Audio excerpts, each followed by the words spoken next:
Ya, Bapak Ibu sekalian, kita hari ini ada dalam minggu keempat untuk masa Prapaskah. Ya, yang puncaknya nanti akan ada di hari Paskah ya. Di dalam catatan Roma Katolik dan juga gereja-gereja Kristen Protestan arus kuat, arus bawah, bahwa Paskah ada dalam masa di mana ada 6 minggu untuk masa penantian. Itu mulai dari Rabu Abu tanggal 18 Februari nanti sampai tanggal 2 April ya sebenarnya. Sampai tanggal 18 April nanti kita akan ada pada masa puncak. Jadi hari ini di tanggal 15 Maret ini adalah hari yang dinamakan dengan minggu keempat. Kita ini menantikan hari raya Paskah. Dan kita pun juga saat ini bersiap-siap untuk melakukan retreat yang sebentar lagi juga kita akan semua akan persiapkan bersama.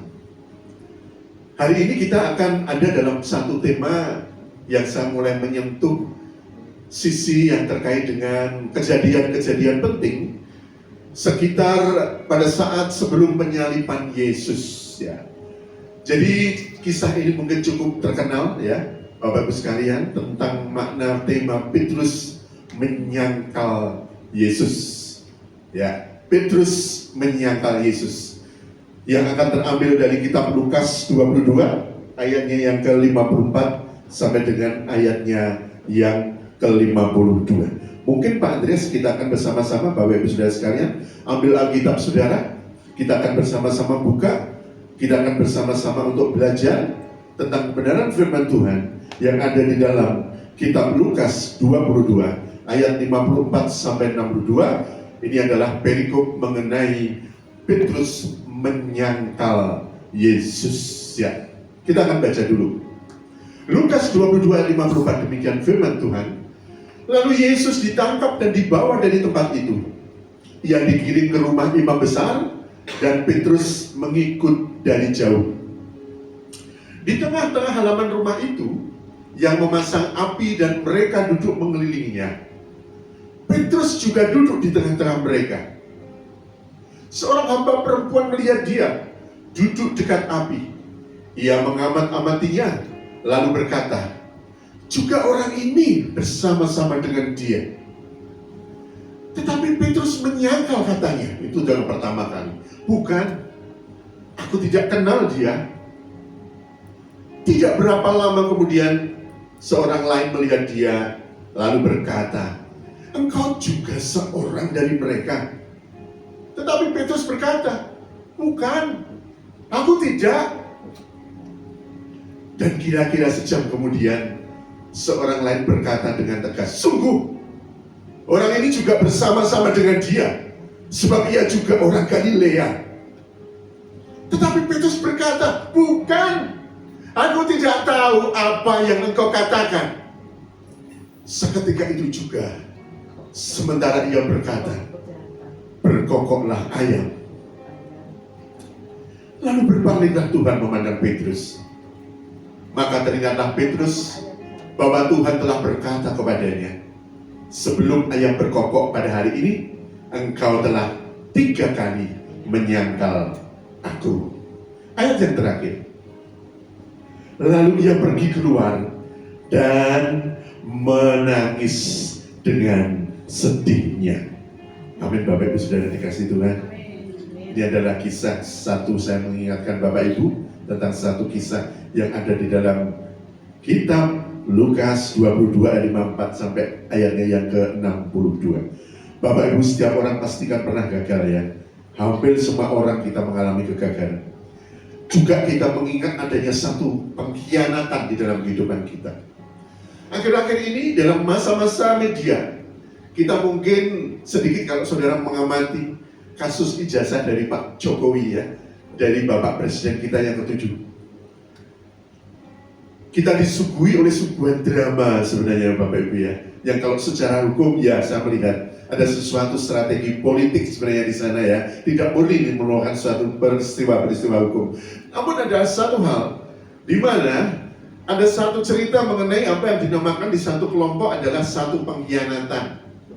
Seperti saudara tahu, satu demi satu, ya, orang-orang yang kemarin begitu mencela, menghina, orang yang benar-benar mempermalukan Bapak Jokowi, ya, mereka satu persatu mulai sadar, ya, sehingga kemarin ada Bapak Eki Sujana juga, ya. Kemudian yang terakhir kemarin adalah ada Rismond Syarifan. Bagi kelompoknya, bagi Roy Suryo, bagi Dr. Tifa, maka apa yang dilakukan oleh Rismond Syarifan ini adalah sebagai satu bentuk pengkhianatan, sebagai sesuatu hal di mana rekan seperjuangan, loh, ya.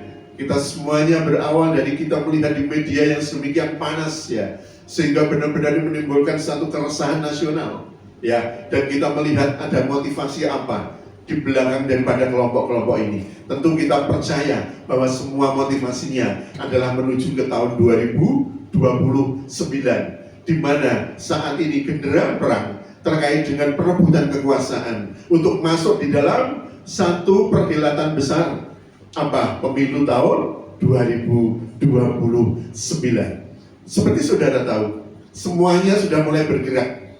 Bagaimana orang menjatuhkan satu dengan yang lain, bagaimana orang mencitrakan satu dengan yang lain, bagaimana mereka membuat opini-opini di luar sana dan di media supaya seseorang itu tidak mempercayai seseorang. Siang hari ini Bapak Ibu Saudara dikasih Tuhan, kita melihat satu cerita. Di samping kita konteksnya adalah mengenai satu hal, mengenai kegagalan, kita juga melihat sisi lain adanya satu pengkhianatan. Kita melihatnya demikian. Karena Petrus, seorang murid pertama Yesus, seorang yang sangat berani, seorang yang sangat militan. Dan Petrus dikenal sebagai orang yang menjadi garda depan daripada orang yang ingin pada saat itu mengusik keberadaan daripada Yesus. Seorang yang sangat luar biasa, seorang pemimpin yang keras, Bapak Ibu, ya, sehingga dinamakan sebagai seorang batu karang yang teguh. Ini adalah memang karakter dari seorang pemimpin yang bernama Petrus, berapi-api, Bapak Ibu Saudara, yakin sangat luar biasa, Bapak Ibu. Ada baik juga bahwa kita punya pemimpin seperti ini. Namun siang hari ini kita boleh tahu, kita boleh belajar tentang bagaimana keterbatasan seorang manusia, seorang Petrus ini, ya, seorang yang benar-benar sebenarnya ada dalam kehidupan yang sudah Tuhan ingkapkan bahwa dia akan terpilih untuk mengembalakan gereja Tuhan, tetapi dia boleh juga gagal. Dia boleh juga gagal dalam kehidupan imannya, sama seperti saya dan saudaraku di tempat ini. Bagaimana sih kita memandang satu arti kegagalan dalam hidup saudara? Baik kegagalan di dalam kehidupan apapun, ya, dalam pekerjaan saudara, dalam kehidupan yang lalu, dalam kehidupan yang saudara telah lalui. Kalau saudara merasa ada satu konteks kegagalan, maka pada siang hari ini kita boleh melihat di satu sisi tentang pesan Paskah pada siang hari ini. Bapak Ibu Saudara yang dikasihi Tuhan, Rasul Petrus ini adalah murid yang paling berani, murid yang paling militan, murid yang paling vokal untuk bersuara membela daripada kebenaran Kristus pada saat itu.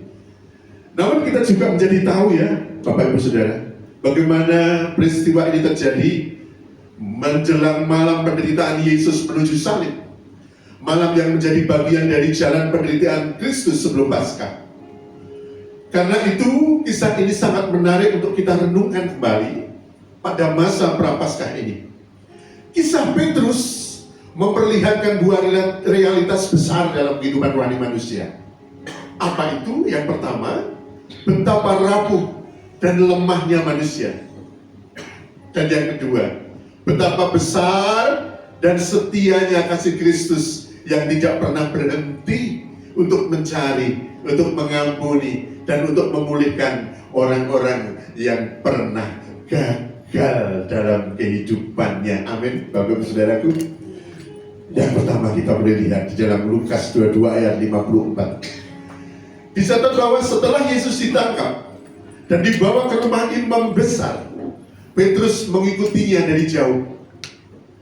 Injil Lukas menggunakan kata Yunani makroten, yang berarti adalah mengikuti dari jarak jauh atau dari tempat yang aman.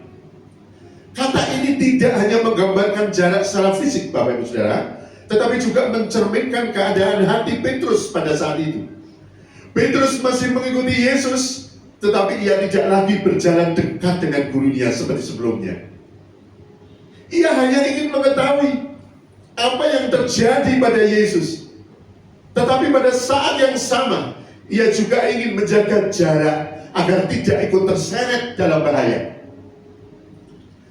Bapak Ibu Saudara yang dikasihi Tuhan, sikap ini menunjukkan adanya perubahan di dalam apa yang saat ini ada dalam kehidupan daripada Petrus itu sendiri.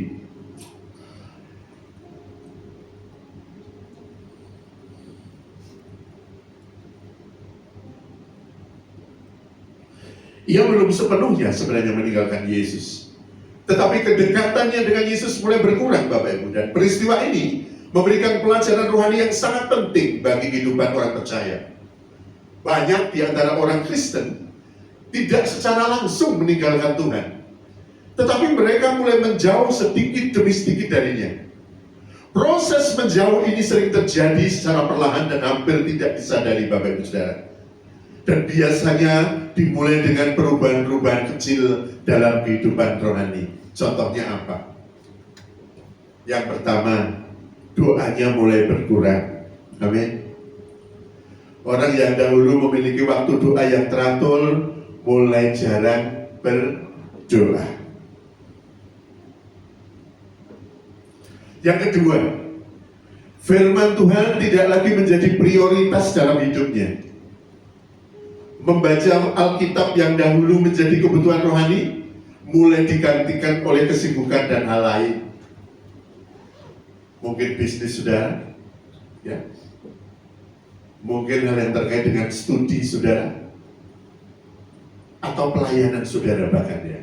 Seperti kemarin saya mengingatkan, ada recurrent, ada satu kesibukan yang kemungkinan Anda lihat itu sesuatu yang benar Anda kerjakan, tetapi hati-hati, akan bisa menyeret Anda justru itu menjauh daripada Tuhan. Yang ketiga, hati mulai menjadi dingin terhadap perkara rohani. Ibadah tidak lagi dirasakan sebagai kebutuhan, melainkan hanya sebagai rutinitas saja. Kemudian yang keempat, keberanian untuk menyatakan iman mulai berkurang karena takut terhadap tekanan lingkungan, Bapak Ibu, ya, ada di sekitar saudara. Bapak Ibu Saudara sekalian, keadaan ini dapat diilustrasikan, tadi dikatakan seperti orang yang duduk, ya, di sekitar api unggun. Kalau kita ada dalam satu kehangatan bersama-bersama, membuat tubuh kita nyaman. Namun jika kita perlahan-lahan mundur, maka api itu, kehangatan itu akan mulai berkurang, ya. Pada awalnya mungkin ia tidak langsung merasakan perubahan yang besar, tetapi semakin jauh ia menjauh dari api, semakin dingin yang ia rasakan. Seringkali Bapak Ibu, orang tidak menyadari bahwa ia sudah menjauh dari sumber kehangatan rohani itu sendiri. Demikian juga kehidupan saya dan saudara, saya mengingatkan, banyak orang percaya tidak jatuh secara tiba-tiba dalam kegagalan rohani. Kejatuhan seorang seringkali dimulai dari satu langkah kecil. Mereka mulai menjauh karena kesibukan. Mereka mulai menjauh karena pelayanan. Mereka mulai menjauh karena satu hal yang ingin dia kejar, ya. Sedikit demi sedikit jarak itu bertambah, sampai akhirnya hati menjadi dingin dan hubungan dengan Tuhan tidak lagi seperti dulu. Dan kisah Petrus ini mengingatkan kita bahwa kedekatan dengan Kristus harus terus dijaga. Karena ketika seseorang mulai mengikuti Tuhan dari jauh, seperti apa yang dilakukan Kristus dalam kisah ini, disitulah sebenarnya telah terjadi awal dari banyak kelemahan dan keruntuhan rohani akan terjadi, Bapak Ibu, ya. Dikatakan bahwa setelah mengikuti Yesus dari jauh, Petrus akhirnya masuk di halaman rumah imam besar. Dan di tempat itu terdapat orang-orang yang sedang menyalakan api untuk menghangatkan diri pada malam yang dingin. Petrus kemudian duduk di dekat api itu bersama mereka.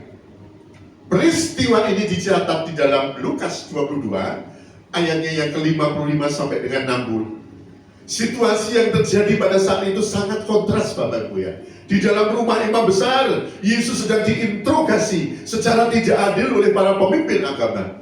Ia sedang menghadapi pengadilan yang penuh tekanan dan penghinaan. Namun di luar rumah, di luar halaman, Petrus justru duduk di antara orang-orang yang kemungkinan besar adalah bagian dari kelompok yang telah menangkap Yesus.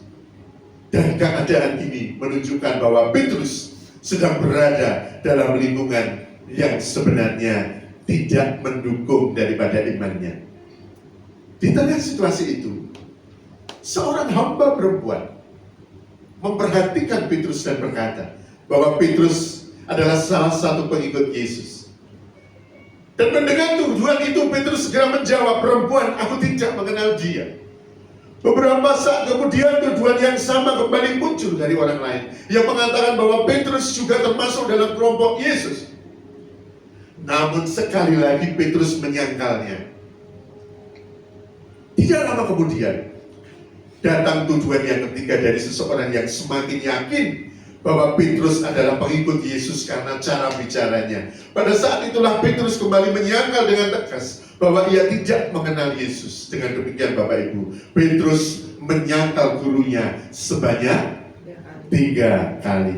Tepat seperti yang diperingatkan Yesus sebelumnya. Apakah benar demikian Bapak Ibu ya? Kalau Yesus adalah Allah yang Maha Kuasa, kalau Yesus adalah Allah yang Maha Tahu, tentu dia sudah mengetahui pasti apa yang akan terjadi dalam kehidupan yang akan datang.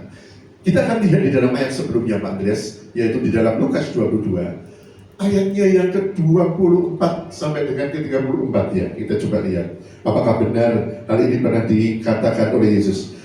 Lukas 22, ayat 24 sampai dengan 34. Mari kita buka Bapak Ibu Saudaraku. Ini untuk melihat, membuktikan, apakah benar Yesus sudah mengatakan sebelumnya, dan ini waktunya tidak lama loh ya Bapak Ibu ya. Dikatakan demikian, sebab anak manusia memang akan pergi seperti yang telah ditetapkan. Akan tetapi celakalah orang yang olehnya ia diserahkan. Lalu mulailah mereka mempersoalkan siapa di antara mereka yang akan berbuat demikian. Terjadilah juga pertengkaran di antara murid-murid Yesus. Siapakah yang dapat dianggap terbesar di antara mereka? Yesus berkata kepada mereka, raja-raja bangsa memerintah rakyat mereka, dan orang-orang yang menjalankan kuasa atas mereka disebut pelindung-pelindung. Tetapi kamu tidaklah demikian, melainkan yang terbesar di antara kamu hendaklah menjadi sebagai yang paling muda, dan pemimpin sebagai pelayan. Sebab siapakah yang lebih besar, yang duduk makan atau yang melayani? Bukankah dia yang duduk makan? Tetapi aku ada di tengah-tengah kamu sebagai pelayan. Kamulah yang tetap tinggal bersama-sama dengan aku dalam segala pencobaan yang aku alami. Dan aku menentukan hak-hak kerajaan bagi kamu, sama seperti Bapakku menentukannya bagiku. Bahwa kamu akan makan dan minum semeja dengan aku di dalam kerajaanku, dan kamu akan duduk di atas tahta untuk menghakimi ke-12 suku Israel. Simon, Simon, lihat, iblis telah menuntut untuk menampik kamu seperti gandum. Tetapi aku telah berdoa untuk engkau, ini Bapak Ibu ya, supaya imanmu jangan gugur. Dan engkau, jika engkau sudah insaf, kuatkanlah saudara-saudaramu. Jawab Petrus, Tuhan, aku bersedia masuk penjara dan mati bersama-sama dengan engkau. Luar biasa ya imannya Petrus.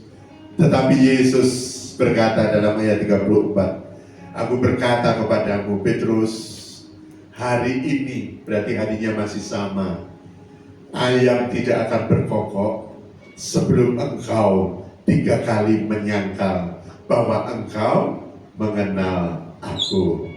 Amin Bapak Ibu. Tuhan kita luar biasa dahsyat ya. Kejadian ini, perkataan ini terjadi tidak lama. Karena ini terjadi pada saat satu peristiwa perjamuan kudus di suatu rumah Bapak Ibu. Apa yang terjadi kemudian Bapak Ibu Saudara? Bahwa puncak daripada kisah penyangkalan Petrus ini terjadi dan dicatat di dalam Lukas 22 ayat 60 sampai 61. Dikatakan demikian, setelah Petrus menyangkal Yesus untuk ketiga kalinya, tiba-tiba ayam berkokok tepat seperti yang telah diperingatkan Yesus sebelumnya. Dan pada saat yang sama Tuhan berpaling dan memandang Petrus. Tatapan Yesus penuh arti Bapak Ibu ya. Tuhan berpaling dan memandang Petrus. Dan momen ini adalah salah satu bagian yang paling menyentuh dalam kisah sengsara Yesus. Coba kita bayangkan situasi pada saat itu Bapak Ibu Saudaraku. Ketika Yesus sedang berada di tengah pengadilan yang tidak adil, Ia sedang menghadapi tuduhan, tekanan dan penderitaan yang besar menjelang penyalibannya. Namun di tengah semua penderitaan itu, Yesus masih memperhatikan Petrus. Ia menoleh dan memandang muridnya yang baru saja menyangkalnya 3 kali itu. Alkitab tidak mencatat adanya kata-kata yang diucapkan oleh Yesus pada saat itu Bapak Ibu Saudaraku. Tidak ada teguran, tidak ada kemarahan, tidak ada kata-kata yang keras. Yang ada hanyalah sebuah tatapan yang penuh arti dari Yesus. Bapak Ibu Saudara dikasih Yesus, tatapan ini memiliki makna yang sangat dalam dan berbicara lebih kuat daripada ribuan kata. Di dalam tatapan itu seolah-olah Yesus berkata, Petrus, aku tahu apa yang telah terjadi. Aku sudah memperingatkanmu sebelumnya, tetapi aku tetap mengasihimu. Dan tatapan itu bukan sebuah tatapan yang menghukum dia, melainkan tatapan yang penuh kasih, namun juga penuh dengan kesedihan Bapak Ibu Saudaraku. Keadaan ini dapat digambarkan melalui sebuah ilustrasi sederhana dalam kehidupan sehari-hari. Kadang-kadang seorang anak menyadari kesalahannya bukan karena dimarahi atau dihukum Bapak Ibu ya, tetapi karena ia melihat kekecewaan misalnya di mata ayahnya. Tatapannya penuh kasih dari seorang ayah sering lebih menyentuh hati daripada teguran yang keras. Ketika seorang anak melihat kasih dan kekecewaan itu sekaligus, hatinya menjadi tersentuh dan ia menyadari kesalahannya dengan lebih dalam. Demikian juga yang terjadi pada Petrus pada malam itu. Tatapan Yesus menembus hatinya dan membuatnya sadar akan kesalahannya. Tatapan itu menjadi momen yang membuka hati Petrus dan membuka jalan bagi pertobatan yang mendalam di dalam kehidupannya. Bapak Ibu Saudara, dalam Lukas 22 ayat 62 dicatat bahwa setelah peristiwa tatapan Yesus itu, Petrus segera keluar dari halaman rumah imam besar dan ia menangis dengan sangat pahit dan sedih Bapak Ibu. Tangisan itu bukanlah tangisan biasa yang muncul karena rasa takut atau malu semata. Tangisan Petrus adalah tangisan yang lahir dari kesadaran yang sangat dalam akan kesalahannya. Dan pada saat itu Petrus teringat akan perkataan Yesus yang sebelumnya telah memperingatkannya bahwa sebelum ayam berkokok, ia akan menyangkal Yesus 3 kali. Dan ketika Petrus menyadari bahwa perkataan itu benar-benar terjadi Bapak Ibu, hatinya hancur. Ia menyadari bahwa ia telah menyangkal gurunya sendiri. Dia yang telah memanggilnya, mengajar, mengasihinya selama ini. Dan kesadaran itu membuat Petrus tidak mampu untuk menahan air matanya. Kisah kegagalan Petrus tidak berakhir di halaman rumah saja Bapak Ibu. Tempat yang menangis pada saat itu. Alkitab menunjukkan bahwa kegagalan Petrus bukanlah akhir dari hidup dan pelayanannya. Karena setelah kebangkitannya, Yesus kemudian mencari Petrus dan memulihkannya. Sering dalam kehidupan kita sehari-hari, kita ada dalam kondisi yang seperti yang kita bayangkan, yang kita saat ini boleh belajar, Bapak Ibu Saudara. Kita ini hanya manusia biasa. Sejauh kita ini dimampukan untuk dekat dengan Tuhan pun, maka kita pun juga tidak ada kemungkinan risiko untuk tidak mengalami kegagalan di dalam sesuatu. Inilah sesuatu yang dipermaklumkan oleh Yesus. Inilah sesuatu yang oleh Tuhan kita yang penuh kasih ini diterima dalam ketuhanannya, di dalam kemahakuasaannya. Tetapi saya melihat satu sisi tanggung jawab juga di dalam diri kita. Kalau Tuhan di dalam hal ini mempermaklumkan saudara dan saya, namun tidak seharusnya saudara dan saya juga tidak selalu dekat dan waspada dalam setiap hal dalam kehidupan, setiap langkah dalam kehidupan Bapak Ibu Saudara. Dan satu hal yang sungguh-sungguh menjadi pengharapan kita semua adalah apa? Janji Tuhan di dalam Prapaskah ini apa? Meskipun kita menjadi orang yang pernah gagal dalam kehidupan apapun, namun kita punya Tuhan yang selalu penuh dengan kasih. Tuhan yang selalu menerima setiap kegagalan dengan tatapan mata yang penuh dengan kelembutan. Dan Dia adalah Tuhan yang siap untuk selalu memulihkan kehidupan, kegagalan Bapak Ibu dalam kemuliaan nama Tuhan. Beri kemuliaan untuk Tuhan kita Yesus Kristus. Bapak Ibu Saudara, ada satu respon yang menarik. Pada setiap kegagalan dalam hidup, ada satu kesamaan yang pasti di dalam Alkitab. Tuhan menginginkan satu pertobatan yang sungguh-sungguh. Tuhan menginginkan ada satu proses di mana saudara benar-benar menangis dan saudara menyesal amat atas apa yang telah kita lakukan dalam kehidupan kita, kesalahan kita, kegagalan kita di dalam kehidupan kita. Setelah kelanjutan daripada peristiwa ini Bapak Ibu Saudara, peristiwa pemulihan daripada Petrus ini dicatat di dalam Injil yang lain, yaitu dicatat dengan sangat indah di dalam Yohanes 21 ayat yang ke-15 sampai dengan ayatnya yang ke-17. Pada suatu pagi di tepi Danau Galilea, Yesus bertemu kembali dengan para muridnya yang sedang menangkap ikan. Di tengah pertemuan itu, Yesus memanggil Petrus dan Dia mulai berbicara kepadanya secara pribadi.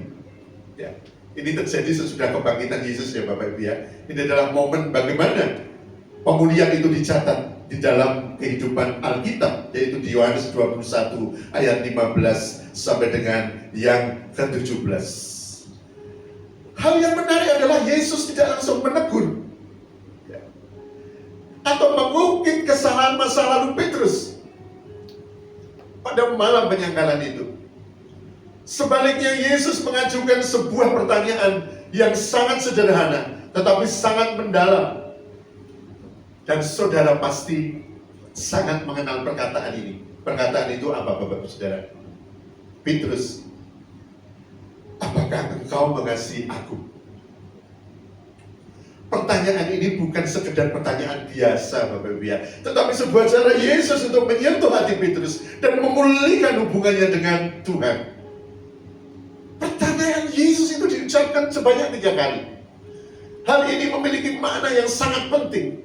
Pada malam ketika Yesus ditangkap, Petrus telah menyangkal Yesus 3 kali. Sekarang Yesus memberi kesempatan kepada Petrus untuk 3 kali pula menyatakan kasihnya kepada Tuhan. Dengan cara ini Yesus sedang memulihkan hati Petrus yang hancur karena rasa bersalah. Setiap kali Petrus menjawab bahwa ia mengasihi Tuhan, Yesus kemudian berkata kepadanya, ini yang sangat penting Bapak itu, apa? Gembalakanlah domba-dombaku. Ini juga diucapkan sebanyak 3 kali. Petrus, apakah engkau mengasihi aku? Iya Tuhan. Tuhan selalu katakan yang kedua, gembalakanlah domba-dombaku.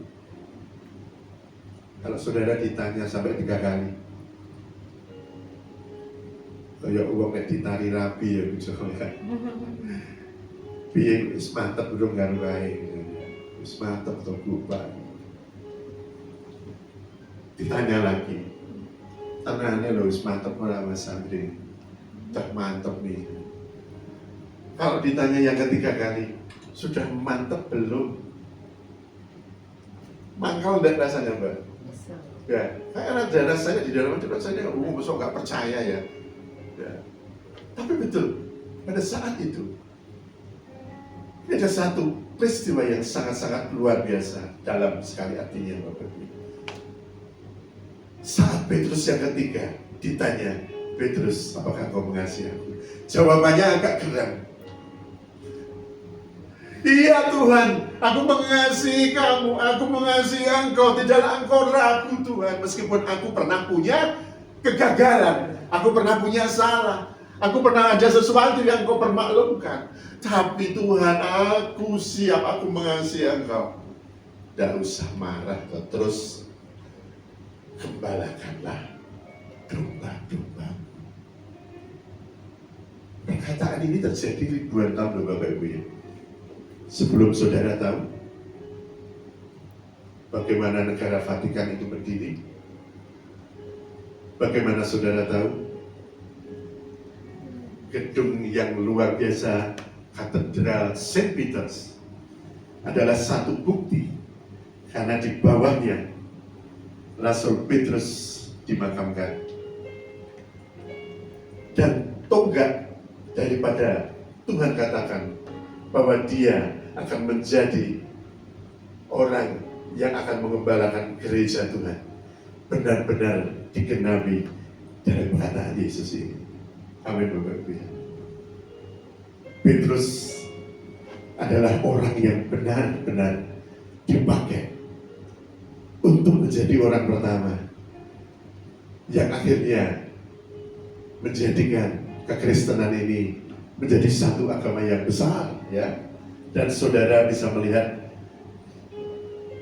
di Katedral Saint Peter's di Vatikan, makam daripada Rasul Petrus itu berada. Dan di atas engkau ya Petrus, gerejaku akan kubangun. Dan dikatakan janjinya yang indah, bahwa alam maut tidak akan mampu untuk merebut kasih Tuhan atas gereja dan orang-orang yang diselamatkan itu. Amin Bapak Ibu. Saya dan saudara adalah gereja Tuhan. Amin. Saudara dan saya didirikan di dalam iman Petrus. Amin. Saudara dan saya juga menjadi orang yang Tuhan punya janji bahwa alam maut tidak akan menguasai gereja Tuhan. Beri kemuliaan untuk Bapak Ibu saudara dan saya yang saat ini sudah boleh ada menjadi umat Tuhan di dalam kasih Yesus Kristus. Pertobatan memang selalu harus ada dalam kehidupan dan menjadi satu bentuk yang memang serius dalam kehidupan kita. Bapak Ibu, saya tutup saat itu dengan satu kisah menarik. Ini adalah seorang yang bernama Chuck Carlson. Mengapa dia ada dengan satu ilustrasi Alkitab dan penjara Bapak Ibu ya. Chuck Carlson ini adalah sebelumnya seorang yang berkarir politik di Partai Demokrat ya. Jadi di Amerika itu cuma ada dua partai Bapak Ibu. Tahu nggak? Di Amerika sana itu cuma ada Partai Demokrat dan Partai Republik. Jadi nggak multi partai seperti di Indonesia. Jadi kalau di Amerika itu biaya kampanyenya murah Pak, Mas Andri. Kenapa? Karena di Amerika itu kampanye itu lewat media. Ya, jadi tidak seperti kita di sini. Bensinnya banyak, betul ya. Kemudian juga kaosnya banyak, betul ya. Ya, spanduknya banyak, tapi bengkelnya untung. Karena apa? Motornya banyak yang rusak Bapak Ibu ya. Nah ini keuntungan yang terjadi untuk di Indonesia. Ya, mungkin kita ke depan juga akan mencapai satu masa di mana kedewasaan demokrasi ada. Tapi kalau di Amerika, itu cuma ada yang dimaksud dengan perang opini. Sehingga pada saat ini ya, ini peristiwa ini terjadi pada saat tahun 70-an sampai tahun 74 Bapak Ibu ya. Dan Chuck Carlson ini adalah orang atau tangan kanan dari salah satu presiden Amerika pada saat itu. Ya, jadi presiden Amerika pada saat itu adalah Richard Nixon, Mas. Richard Nixon ini adalah orang dari Demokrat.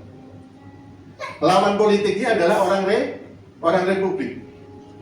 Jadi Mereka pada saat pemenangan kedua untuk kemenangan daripada Richard Nixon pada saat itu, maka Chuck Colson ini diminta untuk membuat satu misi khusus.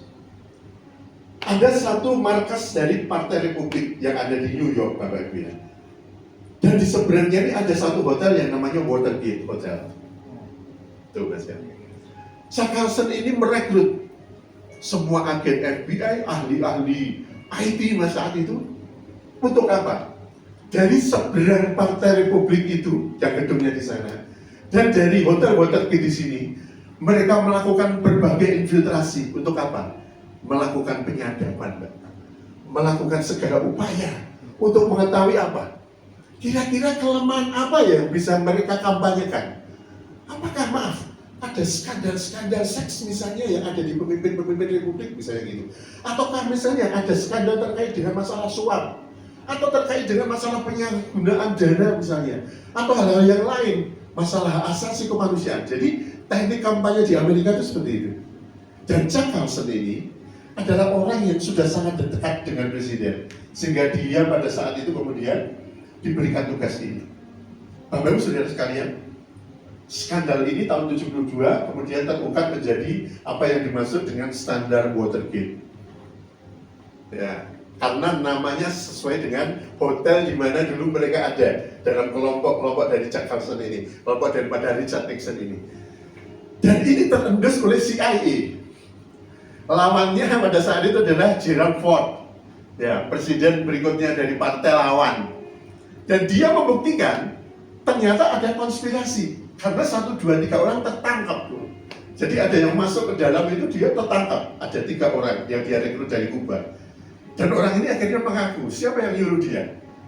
Ternyata yang nyuruh dia adalah apa? Orang-orang yang Chuck Colson ini. Ya, dan Chuck Colson akhirnya diperiksa, siapa orang Chuck Colson? Siapa lagi kalau bukan Richard Nixon? Dan akhirnya apa? Pada saat kampanye pertama, putaran pertama Richard Nixon menang, Mas. Tapi pada saat peristiwa mereka kemudian terungkap ini, maka pada tahap putaran kedua dan ketiga dia berhasil dikalahkan oleh lawannya dari Partai Republik. Dan Presiden baru Gerald Ford memberikan amnesti seperti Pak Prabowo. Jadi dia tidak dihukum, Bapak Ibu ya. Jadi Richard Nixon ini akhirnya diberikan pengampunan. Tapi ada satu kisah yang menarik dari Chuck Colson ini, Bapak Ibu. Akhirnya dia di penjara, ya, sebagai seorang politikus yang sebenarnya sudah karirnya sudah luar biasa, ya, seorang yang memang sudah sebentar lagi mungkin jadi perdana menteri, kayak gitu ya. Tapi dia dengan kasus itu akhirnya dia harus mendekam di penjara hampir selama 8 tahun, Bapak Ibu. Waktu yang cukup lama. Tapi di dalam kegagalannya dia, kalau seorang politikus di Amerika masuk dalam penjara, selesai nggak, Bapak Ibu? Jangankan di Amerika, di Indonesia saja sudah selesai ya. Hanya saja kalau di Indonesia kalau masih punya duit, besok masih boleh kampanye, Pak Andreas ya. Iya, kalau kita DPRD di Indonesia nggak masalah. Ya kan, mau OTT KPK, no problem ya. Besok mau dicalonkan lagi masih is okay. Ini adalah budaya Indonesia yang tidak punya shame culture. Apa itu? Tidak punya budaya malu, Bapak Ibu ya. Inilah Indonesia ya. Tetapi Chuck Colson di dalam waktu kesendiriannya di penjara selama 8 tahun, yang dingin dan gelap, jauh dari popularitas, dia ingat kembali pada pertobatannya. Dia kemudian membaca dalam waktunya itu Alkitab, dia kembali buka, Bapak Ibu Saudara sekalian. Dan dia mulai kemudian membangun kembali kehidupannya. Dan kemudian setelah dia mendapatkan pembebasan bersyarat pada tahun yang kelima, jadi dia nggak jadi 8 tahun, maka dia tidak kembali ke panggung politik lagi. Tetapi dia mendirikan satu komunitas Kristen yang bernama Prison Fellowship namanya. Ini apa? Ini adalah satu lembaga yang dipakai untuk apa? Mengakomodasi setiap mantan-mantan narapidana di Amerika maupun di Amerika Latin, Bapak Ibu ya. Untuk apa? Mereka dijangkau untuk melihat Kristus. Mereka dijangkau untuk dihadapkan pada kehidupan yang lebih baik. Mereka diberikan pekerjaan-pekerjaan yang layak. Mereka diminta untuk juga mengamalkan pekabaran Injil. Dan Chuck Colson ini, lembaga Prisoner Fellowship saat ini masih berdiri. Dan dia saat ini berkaya untuk berjuta-juta narapidanya, Bapak Ibu. Ini adalah satu bentuk pertobatan. Nick Colson, kalau dia dulu jadi tokoh politik, Mungkin pada saat dia menghadap Tuhan ditanya, berapa orang yang telah kau selamatkan sebagai murid Yesus? Tidak ada, Bapak Ibu ya. Meskipun dia katakan, saya adalah wakil Richard Nixon. Tuhan bilang, aku gak peduli sama si Nixon. Aku bilang bahwa engkau adalah murid Yesus. Apa yang sudah kau kerjakan dalam kehidupanmu di dunia? Tidak ada sesuatu pun engkau untuk memberitakan kebenaran Injil. Tapi siang hari ini Bapak Ibu, dalam kegagalan seorang Chuck Carlson, dalam kegagalan saya dan Bapak Ibu juga, dalam situasi gelap dan kelemahan daripada Bapak Ibu juga, tetapi bila kita boleh bertobat, kita boleh tahu seperti apa yang dilakukan oleh Petrus, maka kita pun di dalam kelemahan kita, di dalam segala sesuatu mengatakan bahwa saya tidak mampu. Tidak, saudara bisa dipakai Tuhan untuk kemuliaannya, untuk memberitakan kebenarannya, untuk memberikan segala sesuatu untuk kemuliaan Tuhan boleh dirasakan oleh semuanya. Beri kemuliaan untuk Tuhan Yesus Kristus yang luar biasa. Bapak Ibu Saudara sekalian, kesimpulannya apa siang hari ini Bapak Ibu ya? Saya akan menutup dalam satu kesimpulan bahwa kisah Petrus ini mengajarkan bahwa kegagalan apapun dalam hidup saudara adalah bukan akhir ya. Kasih Kristus itu memulihkan hati yang hancur, mengampuni yang lemah, dan memberi kesempatan yang baru bagi siapa saja yang sungguh bertobat di dalam kehidupan kita. Amin.